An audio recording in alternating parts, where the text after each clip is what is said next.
जय हिंद students, welcome to Chanakya coaching centre. दोस्तों, जीके के तड़के सीरीज की आज की वीडियो में हम एक बात करेंगे कि ऐसे टॉपिक के बारे में जो पिछले 4-5 साल से एग्जाम पॉइंट ऑफ व्यू से काफी इंपॉर्टेंट बना हुआ है।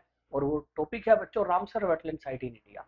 आज की वीडियो में हम डिस्कस करेंगे कि रामसर वेटलैंड साइट क्या होते हैं, plus exam point of view से हमें इंडिया में कौन कौन सी रामसर वेटलैंड साइट का पता होना चाहिए। बट स्टार्टिंग में चलिए डिस्कस करते हैं कि वेटलैंड क्या होता है, क्योंकि रामसर वेटलैंड साइट में जो बेसिक वर्ड है वो है वेटलैंड। तो पहले वेटलैंड को डिस्कस करेंगे, फिर आगे बढ़ते हैं।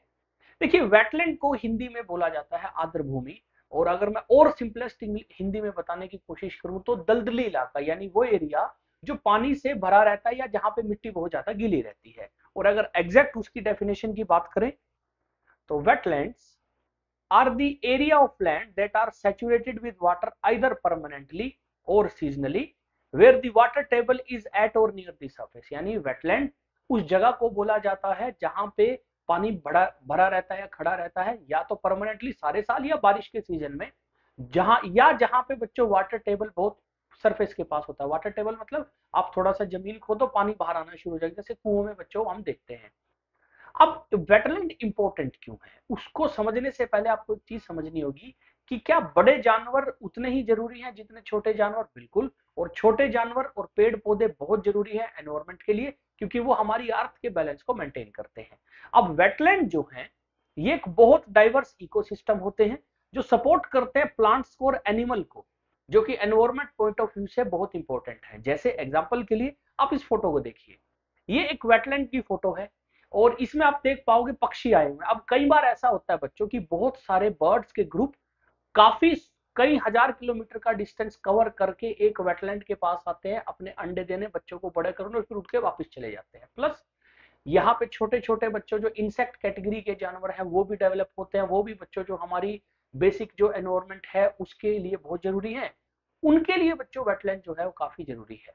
अब ये चीज की वेटलैंड एक इंपॉर्टेंट जगह है, और इंसान की जो कंस्ट्रक्शन है या इंसान की एक्टिविटीज की वजह से शायद वेटलैंड को खतरा पहुंच रहा है, ये हमें थोड़ा लेट रियलाइज हुई। और मॉडर्न कंट्रीज को जब ये रियलाइज हुई तो उनको लगा कि हमें यार वेटलैंड को बचाने के लिए कुछ करना चाहिए। और वहीं से बच्चों बात आती है रामसर वेटलैंड साइट की। रामसर वेटलैंड साइट बेसिकली नाम कहां से आया कि ये जो वेटलैंड को बचाने के लिए जो मीटिंग हुई ना, ये मीटिंग हुई ईरान के एक शहर में जिसका नाम है रामसर। तो Ramsar wetland site is a wetland of international importance under the Ramsar convention which is also known as convention on wetland, an intergovernmental treaty established by the UNESCO in 1971 and named after the city of Ramsar in Iran. अगर मैं इस चीज को discuss करूं दोबारा, तो Iran के Ramsar शहर में यूनेस्को ने बच्चों इस चीज को उठाया कि हमें एक दूसरे की हेल्प करनी चाहिए, प्लस हमें कोशिश करनी चाहिए कि हम अपने यहाँ पे वेटलैंड को बचाएं। और रामसर में यूनेस्को की हेल्प से 1971 में कन्वेंशन साइन हुआ, कन्वेंशन ऑन वेटलैंड। और उसमें डिसाइड किया गया कि अलग अलग कंट्री जो कि इस कन्वेंशन के मेंबर बनेंगे, इसको साइन करेंगे, वो अपने कंट्री में वेटलैंड को बचाएंगे। अब 1971 से 1975 आते आते इस कन्वेंशन को फॉर्मुलेट करके एक प्रॉपर बच्चों शक्ल दी गई, और उसके बाद अलग अलग देशों ने अपने यहाँ पे वेटलैंड को बनाना शुरू किया। जैसे 1971 में डिक्लेरेशन के बाद 1975 आते आते काफी देश ऐसे जिन्होंने कहा कि साइन होती रहेगी, हम कोशिश शुरू करते हैं। इनमें सबसे पहले नाम आया बच्चों ऑस्ट्रेलिया का। पहली रामसर वेटलैंड साइट ऑस्ट्रेलिया ने 1974 में बनाई, जिसका नाम था कोबर्ग पेनिसुला। कोबर पेनिसुला के बाद थोड़ा सा प्रेशर पड़ा लोगों पे कि यार जल्दी काम खत्म करो, तो 1975 में इसको फाइनलाइज कर दिया गया। और प्रॉपर इसमें कंडीशन बनाई गई कि वेटलैंड कहां पे बनेगा, क्या क्या रिक्वायरमेंट होनी चाहिए किसी जगह को वेटलैंड साइट डिक्लेयर करने के लिए, और फिर 9 क्राइटेरिया बनाए गए बच्चों। तो याद रखिए, कोई भी जगह जो पानी से भरी है, दलदली है, उसको वेटलैंड बनाया जाए कि नहीं बनाया जाए, उसके लिए 9 अलग अलग क्राइटेरिया बनाए गए, जिसके बाद उसको वेटलैंड डिक्लेयर करते हैं। फिर 1975 के बाद बहुत सारे कंट्रीज ने वेटलैंड के ऊपर काम करना शुरू किया। उसका रिजल्ट ये है कि जो रामसर कन्वेंशन है, आज के दिन इसके 173 मेंबर्स हैं जो इसको बच्चों फॉलो करते हैं और अपने अपने देश में वेटलैंड को बचाने के लिए काम करते हैं। आज के दिन अगर मैं बात करूं, सबसे ज्यादा जो वेटलैंड साइट है वो यूनाइटेड किंगडम में है, और इंडिया जो है उसने भी कुछ टाइम के बाद इस वेटलैंड को जो वेटलैंड के ऊपर कन्वेंशन थी इसको एक्सेप्ट किया। लेकिन बच्चों प्रॉब्लम ये थी, एक और जो प्रॉब्लम सामने आई थी कि हमने एक बार कन्वेंशन साइन कर ली, क्या दोबारा दोबारा मीटिंग करें? तो डिसाइड किया गया कि हम दोबारा भी मिलेंगे ताकि और नई क्या चीज की जा सकती है उसके ऊपर बात की जाए। इसी से रिलेटेड बच्चों एक चीज है जो करंट अफेयर का क्वेश्चन बनता है, जो आपको पता होना चाहिए कि 2015 में 15th कोप ऑन वेटलैंड, यानी रामसर कन्वेंशन जिन जिन कंट्रीज ने साइन कर रखा है उन कंट्रीज की मीटिंग हुई। कोप मतलब कॉन्फ्रेंस ऑफ पार्टीज, यानी जो जो पार्टी बच्चों इस कन्वेंशन को फॉलो करती है उनकी मीटिंग हुई। और ये जो 15th कोप हुई थी इस बार ये जिम्बाब्वे में हुई थी। और ये मीटिंग बच्चों क्यों करते हैं? ताकि और नई चीजें डिस्कस कर सके कि वेटलैंड को लेके हमें क्या क्या नई चीज करनी चाहिए, कैसे कैसे और वेटलैंड को लेके हम कुछ अच्छा काम कर सकते हैं। तो जिम्बाब्वे में विक्टोरिया फॉल है बच्चों, एक बड़ा फेमस वाटरफॉल है, वहां पे बच्चों इस बार ये COP conference of parties on wetland organise की गई थी। अब ये तो हो गया बच्चों रामसर वेटलैंड साइट। अब बात करते हैं कि इंडिया में रामसर वेटलैंड साइट को लेके कब कब कब हमने प्रोसेस को आगे बढ़ाया और कितने रामसर वेटलैंड साइट है और कौन कौन से इंपॉर्टेंट है। तो इंडिया की अगर मैं बात करूं तो इंडिया रामसर वेटलैंड साइट का मेंबर कुछ एक साल के बाद बना। हमें बच्चों एज अ इंडिया इंडियंस हमें पता है कि इंडिया थोड़ा स्लो होता है चीजों को यूज करने में। तो India became part of this convention in 1982 and presently India has a total of 94 Ramsar site. और इंडिया में आज के दिन जिस दिन मैं ये वीडियो बना रहा हूं 94 रामसर साइट है। हालांकि कन्वेंशन को साइन करने से पहले प्लस कन्वेंशन को प्रॉपर बच्चों अपने लिए अपनाने से पहले हमने ऑलरेडी 2 रामसर वेटलैंड साइट 1981 में डिक्लेयर कर दी थी। तो इंडिया की पहली 2 रामसर वेटलैंड साइट थी बच्चों चिल्का लेक जो ओडिशा में है और कलादेव नेशनल पार्क जो राजस्थान में है। ये दोनों इंडिया की पहली, याद रखिए, रामसर वेटलैंड साइट थी। चिल्का लेक ओडिशा में और कलादेव नेशनल पार्क राजस्थान में। आज के दिन अगर मैं बात करूं इंडिया में सबसे ज्यादा जो रामसर वेटलैंड साइट है वो तमिलनाडु में है, फॉलोड बाय उत्तर प्रदेश। तमिलनाडु में बच्चों लगभग 20 के आसपास वेटलैंड साइट है आज के दिन इंडिया में मैक्सिमम। और इंडिया में एरिया वाइज सबसे बड़ी जो वेटलैंड साइट है वो है सुंदरबन रामसर वेटलैंड साइट जो कि वेस्ट बंगाल में है। तो ये कुछ बेसिक स्टैटिक टाइप बच्चों जीके की चीजें हैं जो आपको पता होनी चाहिए कि सबसे ज्यादा तमिलनाडु में है और सबसे बड़ी रामसर वेटलैंड साइट इंडिया में सुंदरबन वेटलैंड है जो वेस्ट बंगाल में है।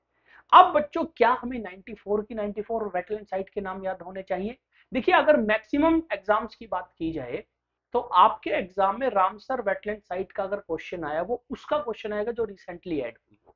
तो चलिए बात करते हैं कि recently added Ramsar wetland site कौन कौन सी हैं। तो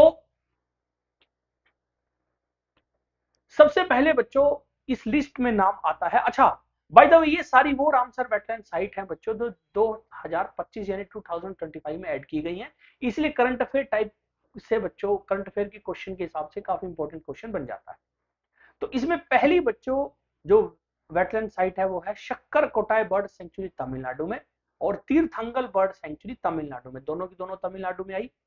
फिर किचियो पलारी सिक्किम और उदवा लेक झारखंड में।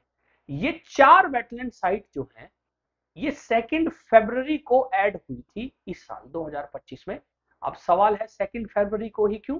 क्योंकि याद रखिए 2 फेब हर साल सेलिब्रेट किया जाता है एज वर्ल्ड वेटलैंड डे।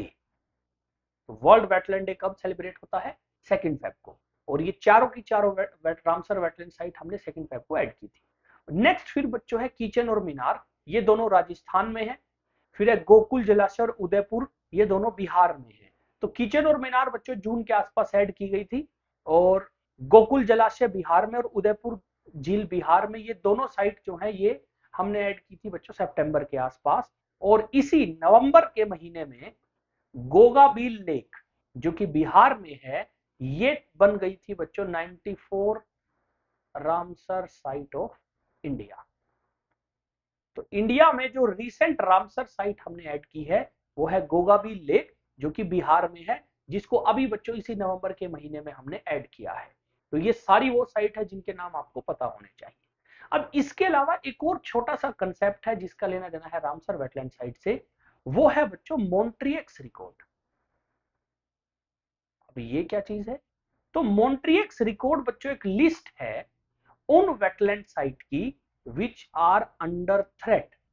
तो याद रखिए, मॉन्ट्रियक्स रिकॉर्ड में वो रामसर साइट्स हैं अंडर थ्रेट। अब सवाल है थ्रेट किसका?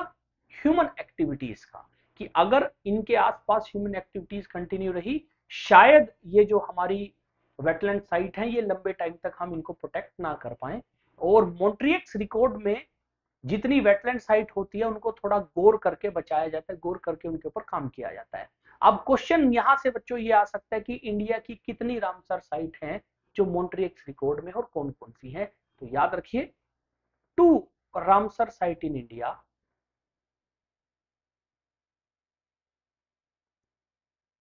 Are under this category. तो मॉन्ट्रियक्स रिकॉर्ड के अंदर 2 इंडिया की रामसर साइट है। पहली है बच्चों लोकटक लेक, जो मणिपुर में है।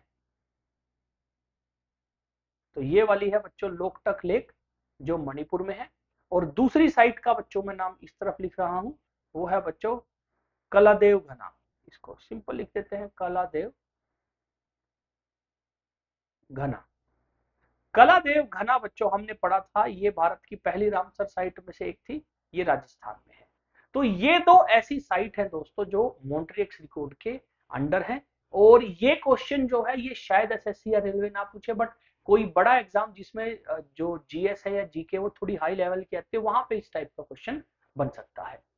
अब एक और क्वेश्चन यहाँ पे ये राइज होता है कि सर मुझे तो अच्छे एग्जाम, अच्छे लेवल का एग्जाम देना है, कि सर मैं तो तहसीलदार टाइप एग्जाम देना चाहता हूँ, तो क्या मेरे को सारी रामसर साइट पढ़नी पड़ेगी? तो उसका जवाब है यस। याद रखिए, अगर आप कोई ऐसा एग्जाम देना चाहते हो जिसमें जीएस अच्छी आती है, ये यूपीएससी का कोई एग्जाम या कोई स्टेट पब्लिक सर्विस कमीशन का कोई एग्जाम है, तो आपको सारी वेटलैंड साइट पता होनी चाहिए कौन सी कहाँ पे हो, या एटलीस्ट एक बार आपको सारी वेटलैंड साइट का नाम याद होना चाहिए, या आप एक बार उसको पढ़ लीजिए। तो ये हमारा मेरा दोस्तों व्हाट्सएप ग्रुप है, आप इसको ज्वाइन कीजिए। कल के दिन यानी जिस दिन आप ये वीडियो देखोगे उससे अगले दिन मैं इस व्हाट्सएप चैनल पे आपके साथ शेयर करूंगा 94 के 94 वेटलैंड साइट के नाम, और आप उसको अपनी कॉपी में ही लिख सकते हैं, ताकि अगर आप कोई बड़ा एग्जाम दे रहे हो जिसमें जीएस थोड़ी अच्छी आती है, वहां पे आपको थोड़ी सी हेल्प मिल सके। तो आज के लिए दोस्तों इतना ही, मिलते हैं आपसे नेक्स्ट वीडियो में एक और इंपॉर्टेंट टॉपिक के साथ। जय हिंद, जय भारत।